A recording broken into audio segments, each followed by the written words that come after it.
उपासनीयं यत्नेन शास्त्रं व्याकरणं महत् प्रदीपभूतं सर्वासां विद्यानां यदवस्थितम् इदमाद्यं पदस्थानं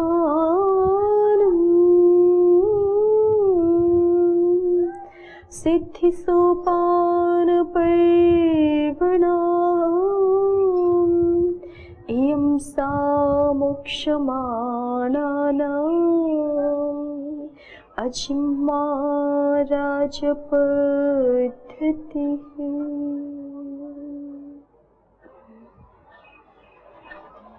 रूपान्तरेण ते देवा विचरन्ति महीतले ये व्याकरणसंस्कार पवित्रितमुखानराः ये व्याकरणसंस्कार पवित्रितमुखानराः। ओ पद्मंजरी कार के व्याख्यान को देख रहे हैं हम। प्रसंग चल रहा था कि आचार्य इस सूत्र में स्थित आकार को ही नहीं समस्त आकार को विवृत करेंगे, धातु प्रातिपदिक आदि में भी। इसीलिए आचार्य ने इह शास्त्रे ऐसे शब्द का प्रयोग किया है ना। और फिर जिज्ञासु ने एक और समस्या दिखाई थी कि भले ही आप सब जगह आकार को विवृत कर दो तो भी यस्य चौ आदि में, यस्येति च इत्यादियों में सवर्णों का ग्रहण सिद्ध नहीं हो पाएगा, है ना। और हेतु दिया था अनणत्वात्, ये हेतु दिया था। इसका समाधान, सबसे पहला समाधान तो समाधाता की ओर से किया गया कि सारा का सारा जो अवर्ण है, जहाँ कहीं भी हमें आकार दिखाई पड़ रहा है, वो सब एक ही है ना। और जब एक ही है तो एक स्थान पर यदि वो अण हो गया तो चाहे कहीं भी निर्दिष्ट है वो अण में गृहीत होगा ही, है ना। जब सारा अवर्ण एक ही है तो किसके अनणत्व की आप आशंका कर रहे हो, ये कह करके किया था ना। तो ये समाधाता ने प्रथम समाधान दिया था कि सारा अवर्ण एक ही है। इसी तरह से ई वर्ण आदि के बारे में समझेंगे। यस्येति च में ई में भी समस्या आई थी ना, उसके बारे में भी यही समाधान रहेगा कि सारा ई तो एक ही है, तो जो यस्येति च में ई है वो भी अण है, और अण है तो सवर्णों का ग्रहण करा देगा। और ये पक्ष अंततः रखा गया समाधाता के द्वारा। जिज्ञासु ने इसमें बहुत सारे आक्षेप किए कि आकार को एक मानोगे तो ऐसा होने लगेगा, ऐसा होने लगेगा, बहुत सारे दोष दिखाने का प्रयास किया, लेकिन समाधाता ने अंततः सबका समाधान किया है। ठीक है, जितने भी दोष दिखाए या युक्तियां प्रस्तुत की, युक्तियों का प्रत्युत्तर दिया गया है और दोषों का भी समाधान यहाँ पे किया। तो एक तो पक्ष ये रहा, ठीक है, कि आकार एक ही है, ये एक पक्ष था। लेकिन अंततः इसी पक्ष में जिज्ञासु ने स्वीकार किया कि हम कोई दोष तो नहीं दे पा रहे हैं, लेकिन फिर भी लौकिकों की प्रतीति और हमारी प्रतीति यहाँ पे अलग हो रही है। लौकिक व्यक्ति ऐसा मानते हैं कि आकारों के मध्य में ही काल का व्यवहार दिखाई पड़ रहा है, शब्द व्यवहार दिखाई पड़ रहा है, और आप कह रहे हो कि नहीं, आकारों के मध्य में नहीं है, ये तो उपलब्धियों के मध्य में, आकार की उपलब्धियां जो हमें हो रही हैं उनमें काल व्यवहार है, उनमें शब्द व्यवहार है। और जिज्ञासु ने जो है यहाँ पर पहला तर्क ये दिया कि लौकिकों की प्रतीति सिद्धांति को या समाधाता को कह रहा है जिज्ञासु कि लौकिकों की प्रतीति अलग है और आपकी प्रतीति अलग हो रही है। एक दूसरा उसने क्या हेतु प्रस्तुत किया है कि अगर एक ही आकार मानोगे तो विरुद्ध धर्मों का आश्रय एक ही आकार को मानना पड़ेगा, वो कैसे संभव हो सकेगा। और तीसरा तो कोई हेतु नहीं दिया है, बल्कि समाधाता ने जो पहले हेतु दिया था ना आकार को एक मानने में, क्या प्रत्यभिज्ञा, उस हेतु को थोड़ा उन्होंने अपने से बताया है कि ये जो आपने प्रत्यभिज्ञा का अर्थ समझा था ना सामान्य रूप से कि प्रत्यभिज्ञा माने उसी की होती है। तो इसमें जिज्ञासु ने बताया कि प्रत्यभिज्ञा तो जाति निबंधना है, जाति के कारण से भी प्रत्यभिज्ञा होती है हमें।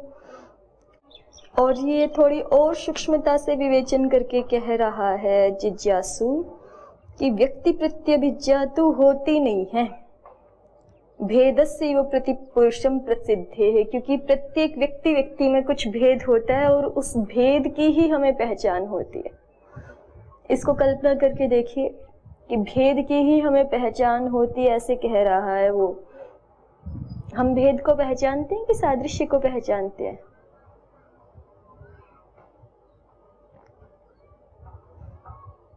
यदि केवल सादृश्य मात्र को पहचान तो दोनों को है ना, सादृश्य को भी पहचानते हैं, तभी जो है वो एक पेंसिल है, ये दूसरी भी पेंसिल है, तीसरी भी पेंसिल है, ये एक वृक्ष है, दूसरा वृक्ष है, तीसरा वृक्ष है, ऐसे पहचान पाते हैं। तो सादृश्य को भी पहचानते हैं, लेकिन हमारी जो विशेष दृष्टि होती है वो भेद पर होती है।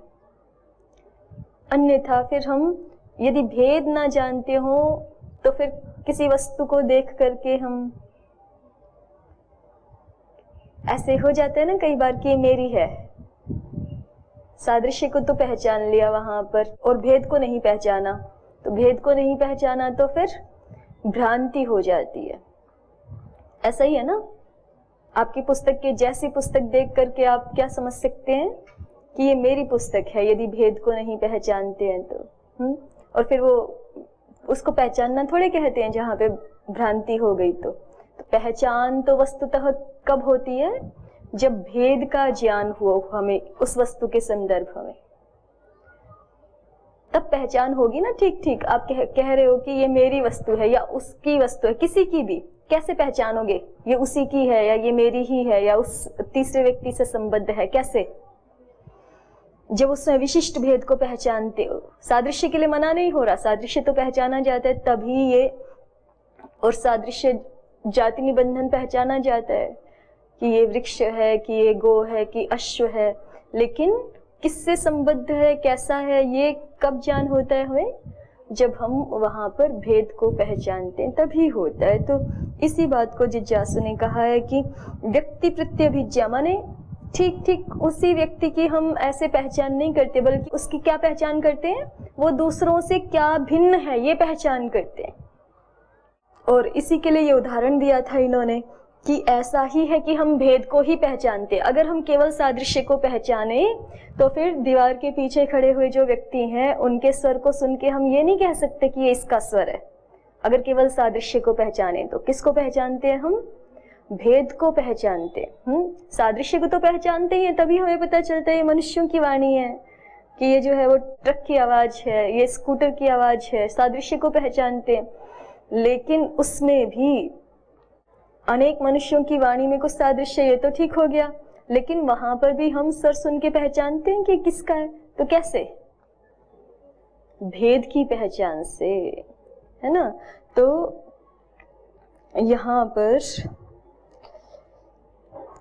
ये जिज्ञासु ने समाधाता के तर्क का भी खंडन किया कि आप जो कह रहे थे कि प्रत्यभिज्ञा होने से अवर्ण एक ही है, ये भी सिद्ध नहीं होता। प्रत्यभिज्ञा तो जाति निबंधना हो जाती है। और थोड़ा आगे बढ़ के और उल्टा करके दिखा दिया कि प्रत्यभिज्ञा में तो वस्तुतः भेद का ही ज्ञान होता है, तो अवर्ण एक कैसे होगा? प्रत्यभिज्ञान हेतु से। प्रत्यभिज्ञान हेतु से तो क्या सिद्ध हो रहा है? उस वस्तु का अन्य वस्तुओं से भेद सिद्ध हो रहा है। जिस वस्तु को पहचान रहे हैं हम, उस वस्तु का अन्य वस्तुओं से भेद सिद्ध हो रहा है ना। यहाँ पे तो जिज्ञासु ने इस तरह से ये अंत में 3 हेतु दिए जिनका यहाँ पे उत्तर नहीं दिया है, समाधाता ने पक्ष बदल दिया है। ठीक है, समाधाता का पक्ष क्या चल रहा था अभी तक? अवर्ण एक ही है। ठीक, लेकिन यहाँ तक आकर के पहले के सारे प्रश्नों का तो समाधान किया समाधाता ने, लेकिन ये जो अंततः 3 बातें कही गई है, तो अब जो है उसके साथ ज्यादा उलझना ठीक नहीं समझा। इस पक्ष को छोड़ के दूसरा पक्ष जो उसकी समझ में आ सकता है अभी, वो उस पर चले गए। लेकिन भाष्यकार समाधान करेंगे, और ये भी एक सिद्धांत पक्ष है कि अवर्ण एक ही है। इस पक्ष में कोई दोष नहीं आता वस्तुतः, अवर्ण को एक ही मानने पर भी। ठीक है, अब दूसरा सिद्धांत पक्ष है कि हमारे व्याकरण शास्त्र में महर्षि पाणिनि जी, महर्षि पतंजलि आदि जी दोनों ही पक्ष मानते हैं। जाति पक्ष भी मानते हैं, शब्दों का अर्थ जाति भी होता है और व्यक्ति पक्ष में भी होता है, दोनों में ही होता है। तो पहले समाधाता ने जाति पक्ष में समाधान किया। अब यदि हम अवर्ण के निर्देश को जाति निर्देश मान लें, तो भी जो है वो कोई समस्या नहीं आती। अवर्ण में जाति निर्देश मान ले तो भी कोई दोष नहीं आता, बस इतना सा दोष आता है कि फिर हमें अनुदित सूत्र कहने की आवश्यकता नहीं है। तो छोटा ही होता है, उससे तो प्रयास लाघव ही होता है, नहीं कहना पड़ेगा तो अच्छी बात है। पर कोई चाहे कि नहीं आचार्य ने सूत्र बनाए तो उस सूत्र को तो हमें यथावस्थ रखना चाहिए।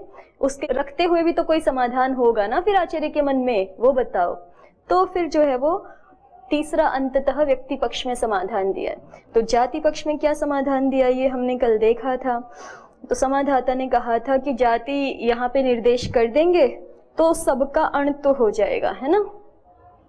जाति निर्देश कर देंगे तो जाति निर्देश कहाँ कर देंगे? अयुण सूत्र में जो अ ई आदि वर्ण है वो जाति निर्देशक है, और जाति निर्देशक हैं तो सारे अवर्ण उनमें आ गए। ठीक है, जितने भी दुनिया भर के अवर्ण हैं वो सारे यहाँ निर्दिष्ट हो गए।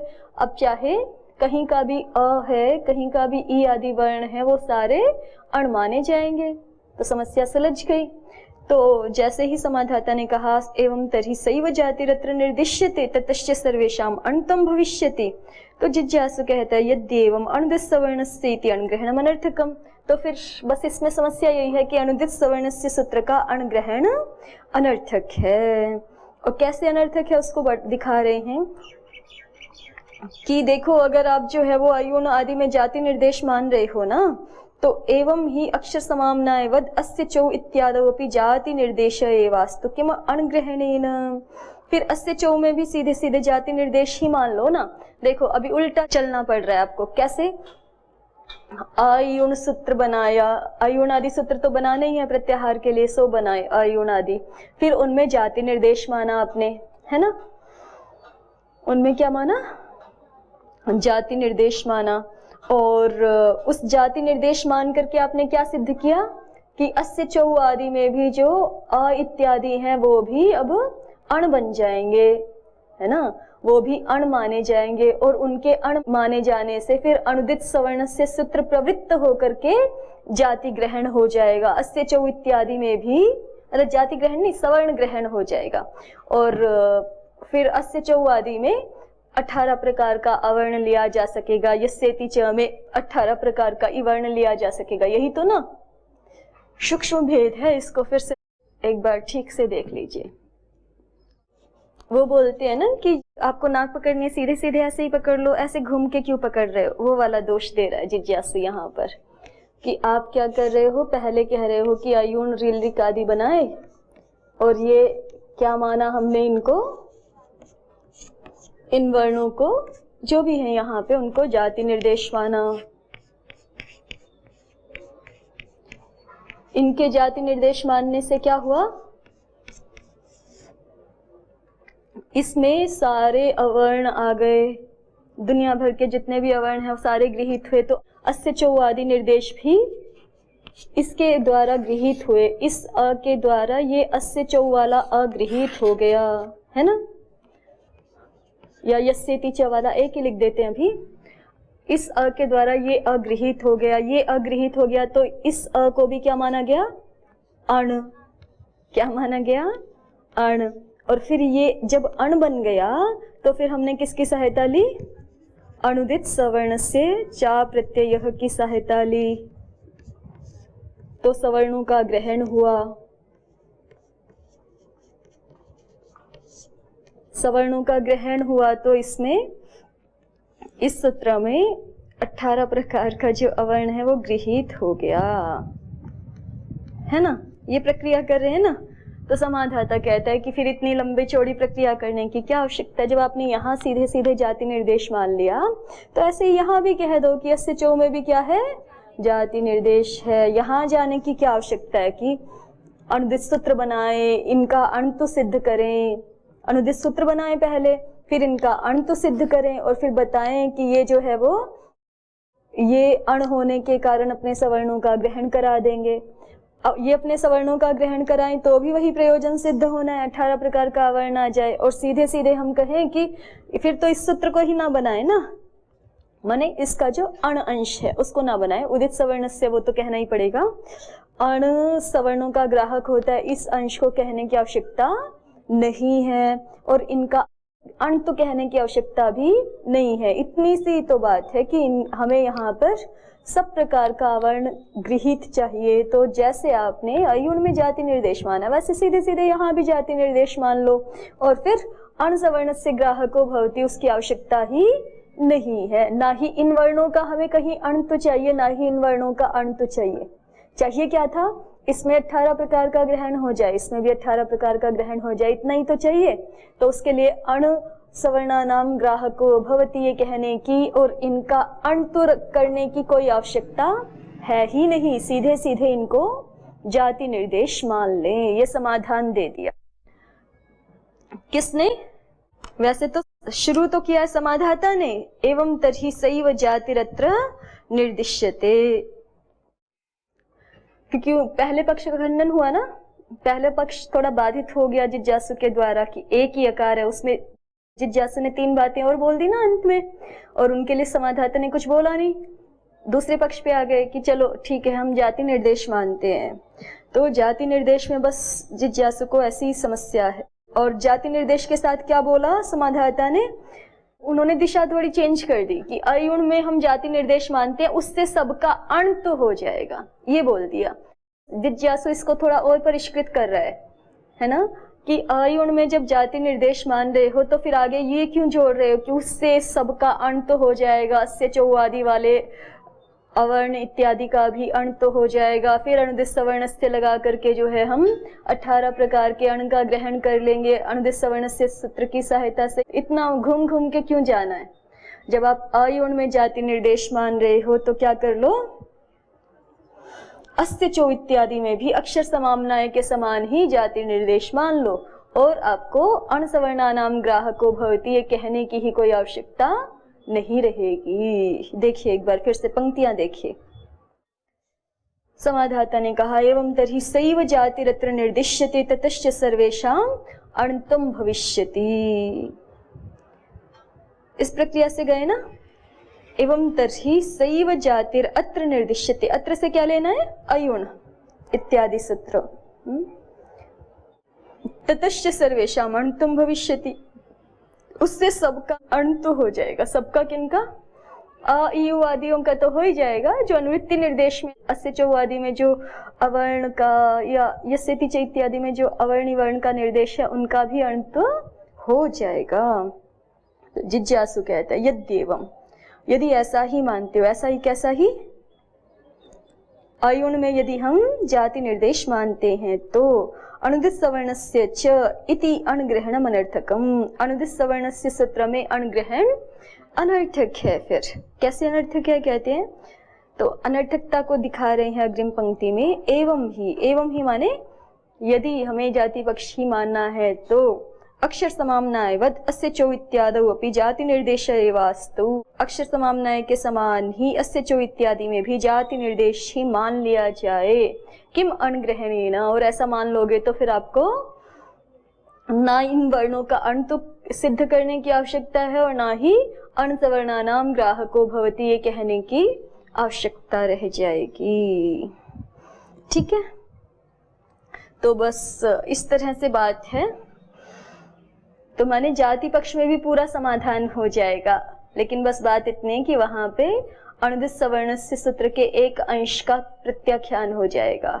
अणसवर्णानाम ग्राहको भवति ये कहने की आवश्यकता नहीं रहेगी। ठीक है, बाकी जाति पक्ष में भी समाधान हो सकता है। तो लेकिन अभी बात ऐसी चली है और जिज्ञासु ने जो है वो खंडन कर दिया है इसका एकांश में ग्राहक सूत्र का, तो इसलिए अब समाधाता वापस जो है वो फिर से व्यक्ति पक्ष पे आ गया। एवं तर्हि नैवात्र जाति निर्दिश्यते। तो बात ऐसी है कि ना तो हम यहाँ पर, समाधाता कहता है, ना हम यहाँ जाति निर्देश कर रहे हैं, ना अपि एका एव ह्रस्व व्यक्ति, और ना ही हम केवल एक ह्रस्व व्यक्ति का ही निर्देश कर रहे हैं। व्यक्ति निर्देश है, लेकिन व्यक्ति में भी किस प्रकार का निर्देश है?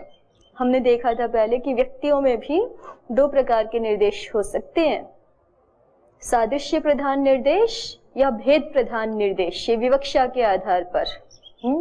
जैसे आप देखते हैं ना, वचन कहीं आचार्य को विवक्षित होता है, कहीं विवक्षित नहीं होता है ना।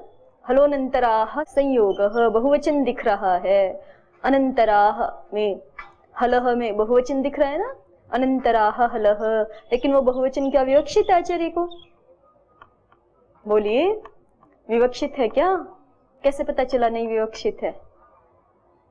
बहुवचन विवक्षित होता तो बहुवचन नाम किसका होता है? एकत्व को कहने की विवक्षा में एक वचन, द्वित्व को कहने की विवक्षा में द्विवचन, बहुषु बहुवचनम बहुत को कहने की विवक्षा में बहुवचन होता है। तो फिर आप अग्नि के ग और न की तो संयोग संज्ञा नहीं कर सकते थे अगर बहुवचन विवक्षित होता वहां पे, स्ट्रिक्टली बहुवचन विवक्षित होता वहां पे, तो आप दो की भी तो संयोग संज्ञा करते हो, अग्नि के ग और न की, वो थोड़े कर सकते थे। तो फिर तो केवल आप इंद्र आदि में जहाँ पे कम से कम तीन है, न द र, तीन है ना कम से कम संयोग वर्ण एक साथ, या फिर कार्त्स्न्य आदि में जहाँ पे और उससे भी ज्यादा है, वहीं पे संयोग संज्ञा कर सकते थे। स्पष्ट हुआ देवकांति जी? नहीं, हलह अनंतराह संयोगः, ऐसे संयोग संज्ञा करते हो ना, तो हलह की विभक्ति वचन क्या है? प्रथमा बहुवचनांत। अनंतराह के विभक्ति वचन क्या है? प्रथमा बहुवचनांत। ये बहुवचन, ये जो बहुवचन दिख रहा है, यदि आचार्य को विवक्षित होता, माने वो प्रधानता से निर्दिष्ट होता बहुवचन, यदि, ठीक है, प्रधानता से निर्दिष्ट होता माने विवक्षित होता। आचार्य ने निर्देश किया है और बिल्कुल इसी पे जो है आपको डटे रहना है कि बहुवचन कहा है तो बहुवचन घटना चाहिए, तो बहुवचन घटना चाहिए, तो फिर वो कहाँ घटेगा सही सही मुख्य रूप से? जहां पे कम से कम तीन मिलेंगे, अनंतर हल और व्यवधान रहित हल, जहां पे आपको तीन एक साथ मिले वहीं तो घटेगा ना। ठीक है, लेकिन ऐसा नहीं है प्रयोगों में। तो हम देखते हैं जो सिद्धियों में, प्रयोगों में, कि दो की भी संयोग संज्ञा हम मानते हैं, और यही इस सूत्र का व्याख्यान सबको स्वीकार्य है। तो फिर परंपरा से हमें क्या प्राप्त हो गया कि ये बहुवचन निर्देश तो है, लेकिन बहुवचन विवक्षित नहीं है। ठीक है, बहुवचन तंत्र नहीं है यहाँ पर, तंत्र माने प्रधान नहीं है। ऐसे ही तस्यापत्यम में, जैसे तस्य ये षष्ठी का एक वचन निर्देश किया हुआ है ना, तो फिर आप जो है वो देवदत्तस्य अपत्यम ये विवक्षा तो कर सकते हैं, देवदत्तयोः अपत्यम ये विवक्षा तो नहीं कर सकनी चाहिए अगर ये विवक्षित है तो एक वचन, है ना, या देवदत्तानाम अपत्यम ऐसा तो नहीं कर सकते होते।